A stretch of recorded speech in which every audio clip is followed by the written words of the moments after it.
Vídeo vamos falar sobre os capítulos 38 a 42 de Jó. Vamos terminar o livro de Jó. Para você entender o livro de Jó, você precisa entender que os primeiros dois capítulos e esses últimos capítulos são fundamentais. Você não consegue entender o livro, os discursos, as palavras deles, se você não entende os primeiros dois capítulos e os últimos capítulos de Jó. É necessário ter tudo isso. Agora é importante você entender que quando Deus aparece, você não tem mais argumento. Quando Deus aparece, ele fala por vários capítulos, aqui no capítulo 38, 39, 40. No início do 38 ele fala: quem é este que escurece o conselho com palavras sem conhecimento? Agora cinge os teus ombros como homem, porque te perguntarei e tu me responderás. E Jó vivia falando o tempo todo: ah, se Deus aparecesse, ah, se Deus chegasse para mim, ah, se eu pudesse perguntar para ele o que está acontecendo comigo, por que está acontecendo isso comigo, isso é uma grande injustiça, eu tenho muito argumento. Aí Deus chega: estou aqui, agora, assim, cinge os teus ombros, agora você está falando que quer falar comigo, então fala. Aí Deus fala um monte de coisa, mas só que Deus não fala nada daquilo que ele queria ouvir.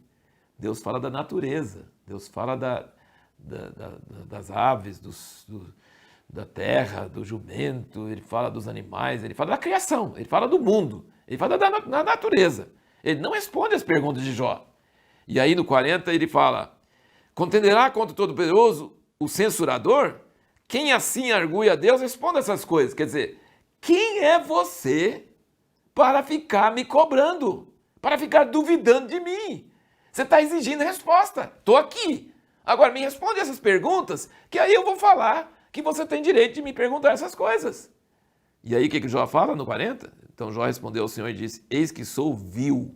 Que te responderia eu? Antes ponho a minha mão sobre a boca. Uma vez tenho falado e não replicarei, ou ainda duas vezes, porém não prosseguirei. E aí Deus responde: então no meio do redemoinho o Senhor respondeu: cinge agora os teus ombros como homem, eu te perguntarei a ti e tu me responderás. E ele continua. Ele continua falando, que na verdade ele não responde nenhuma das perguntas de Jó, mas ele fala para Jó: se você é o Criador, se você tem toda essa ciência, se você pode se comparar a mim, então vem me perguntar as coisas, cobrar as coisas e exigir que eu responda. E Jó fala assim: não precisa responder mais nada, não precisa me falar nada, que eu entendi agora quem eu sou e a minha presunção absurda de exigir que o Senhor tivesse que se explicar para mim. Agora eu entendi. Então, quando Deus aparece, nós não precisamos de respostas. Nós só precisamos ver Ele. E vendo Ele, acaba todo argumento, acaba toda necessidade de respostas. E aqui, então, no 42 diz: então respondeu Jó ao Senhor: bem sei eu que tudo podes e que nenhum dos teus propósitos pode ser impedido. Quem é este que sem conhecimento obscurece conselho? Ele está repetindo o que Deus falou com ele bem no início. Por isso falei do que não entendia, coisas que para mim eram demasiado maravilhosas e que eu não conhecia. Ouve, pois, e eu falarei, eu te perguntarei e tu me responderás. Com os ouvidos eu ouvira falar de ti, mas agora te veem os meus olhos, pelo que me abomino e me arrependo no pó e na cinza. Vamos aqui então ver várias coisas. Deus não está falando com Jó que ele está sofrendo porque pecou, como os três amigos dele tinham falado. Não. E nem Jó está arrependendo, dizendo: agora eu vi que meus amigos tinham razão. Não tinham razão. Deus mesmo fala que eles não tinham razão. O que Deus está dizendo é que Jó não podia questionar sua justiça ou se colocar no mesmo nível com ele para pedir justificativa de Deus. Deus fala que ele não precisa se justificar para Jó e que Jó está se colocando no nível errado, cobrando explicações de Deus. E Jó, que queria tanto que Deus aparecesse a ele para apresentar sua causa, agora, diante da grandeza de Deus manifesta na criação, ele emudece, ele perde toda a sua justiça própria, reconhece que estava errado na sua atitude e arrepende disto e se abomina no pó e na cinza. Ele falou: essa presunção de achar que eu podia duvidar do Senhor, que eu podia achar que eu tinha argumentos para provar que o Senhor estava errando comigo, eu me arrependo. Eu estava com orgulho, com exaltação, querendo me achar, querendo achar que eu tinha direito de exigir do Senhor, duvidar do Senhor, duvidar da justiça de Deus. É mais ou menos o que Eliú estava dizendo e agora Deus mesmo disse e isso aconteceu com ele. Ele percebeu o quanto havia sido altivo e arrogante e o quanto isso era resultado de estupidez e ignorância e agora não tem argumento nenhum para se defender. Deus apareceu, quer se defender agora? Não, eu não quero me defender mesmo. Então, depois de Deus dar uma dura em Jó, presta bem atenção, depois que Deus dá uma dura em Jó, por a atitude dele, aí Deus vai falar com os amigos de Jó. Deus fala para os amigos dele e repete 2 vezes que eles não falaram sobre ele de forma correta como Jó falara. Oh, mas Deus falou que Jó tinha obscurecido o conselho. Deus falou com Jó, quem é esse que acha que é o tal que pode me cobrar? Agora ele fala para os amigos de Jó, Jó falou de mim o que é certo. Ele fala 2 vezes isso. Jó falou de mim o que é certo. Sabe o que ele está dizendo? Que Jó falou que era certo?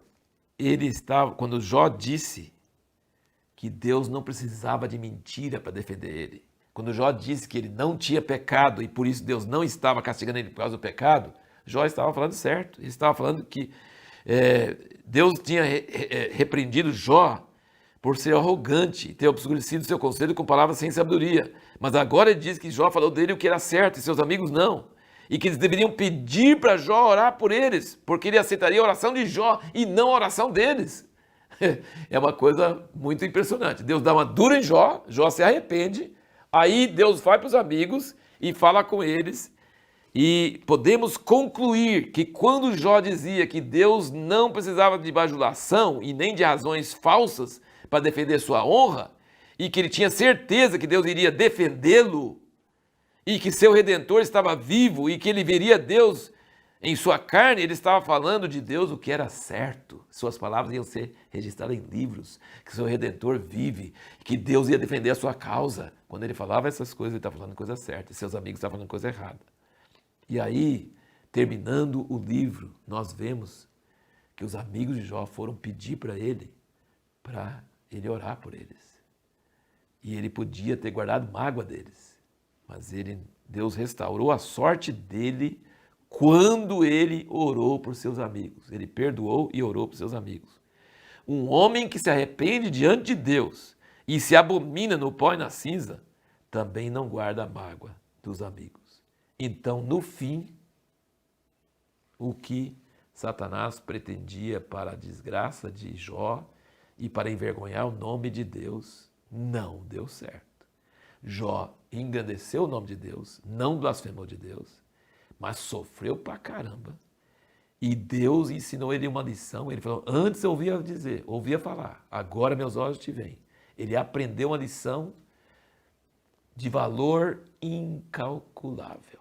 Um valor para toda a humanidade. Todo mundo que lê o livro de Jó, todo mundo que sofre nesse mundo, tem chance de receber uma pérola de grande valor por causa do sofrimento de Jó. Então Deus permitiu que Jó sofresse, ganhou a aposta dele com o diabo e ainda Jó saiu no lucro e ainda os amigos de Jó saíram no lucro. Jó começou a ter o dobro de tudo que ele tinha antes, teve filhos e filhas novamente, viveu até ver os filhos até a 4ª geração, Deus restaurou tudo que ele tinha perdido e ainda abençoou os amigos dele porque ele orou por eles e Deus abençoou eles também. Então, no fim, Deus é bom, ele permite que o justo sofre, mas se ele permite que o justo sofre, ele tem as razões dele, ele tem aquela luta com Satanás para mostrar que o ser humano pode servir a Deus desinteressadamente e depois ainda ensina uma grande lição para Jó, que serve para toda a humanidade.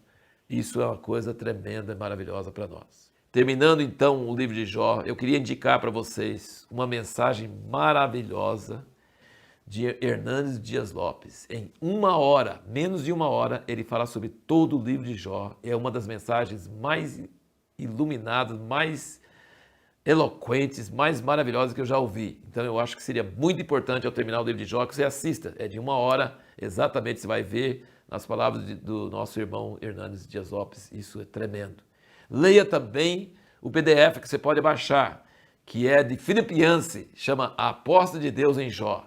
São coisas que ajudam muito você a entender esse livro maravilhoso que acabamos de caminhar juntos pela Bíblia e ver tantas verdades maravilhosas neste livro. No próximo vídeo, nós vamos começar o livro de Salmos. Nós vamos ler os Salmos de 1 a 9 e nós vamos procurar responder a seguinte pergunta: em que o conceito que Davi tinha de Deus era tão diferente de todos os outros da sua época?